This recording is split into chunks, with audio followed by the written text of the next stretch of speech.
On est la compagnie La Mutine. Moi, je suis Arthur, je suis comédien. Et moi, je suis Clémentine, je suis historienne et metteuse en scène. On vient tous les deux de Normandie, mais on s'est formés, moi à Rennes et puis à Lyon, à l'ENSAT. Et puis moi, aux universités de Caen, Poitiers et Lyon, en histoire. Et après nos études, on a eu tous les deux envie de revenir en Normandie et d'y exercer nos métiers. Et assez vite, on s'est rendu compte qu'il fallait qu'on crée une compagnie ensemble. Ouais, parce qu'en fait, en discutant de nos pratiques respectives, on s'est rendu compte qu'on avait un fort attrait pour la pratique de l'autre. Donc moi pour le théâtre et Arthur pour l'histoire. Donc on a créé La Mutine, qui est une compagnie de théâtre, mais dont l'objet principal c'est l'histoire. En gros, la compagnie La Mutine travaille sur une histoire qui est assez peu, par exemple, enseignée à l'école ou vue dans les musées. Populaire, quoi. Ouais, une histoire populaire, ce qu'on appelle aussi la petite histoire, le petit patrimoine, et l'histoire orale aussi beaucoup. Et puis on a envie de faire un théâtre populaire qui soit accessible un peu à tout le monde, le plus possible en tout cas.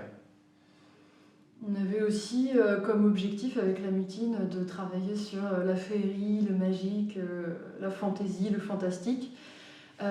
C'est pour ça qu'on a créé comme premier projet, qui est un gros projet qu'on espère être un fil rouge pendant de nombreuses années, qui s'appelle La Normandie fabuleuse. La Normandie fabuleuse, c'est un peu notre vision rêvée, fantasmée de la Normandie. Un endroit où vivraient des créatures magiques, des personnages fabuleux, des lieux enchantés, un peu cachés, qu'on essaie de raconter comme ça, à partir de contes. Bah alors de sources, de contes, de chansons, de légendes.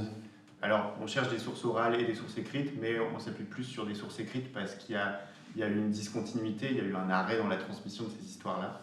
Il y a peu de gens aujourd'hui en Normandie qui savent parler des Varous, qui savent parler des Goublins.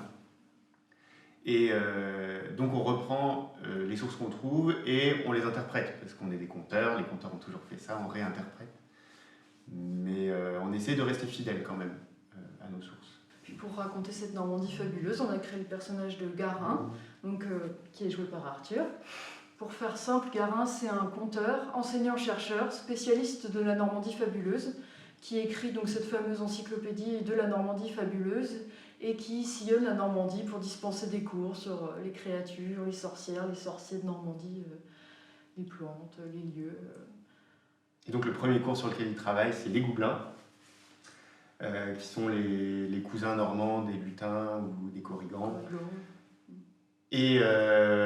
Mais il y a plein d'autres créatures, plein de personnages illustres en Normandie, donc il aura l'occasion de revenir pour d'autres spectacles sur donc les fées, il y a Andenne, dans les personnages il y a Robert le Diable, il y a Bigorne et Chicheface, qui sont des créatures typiques normandes.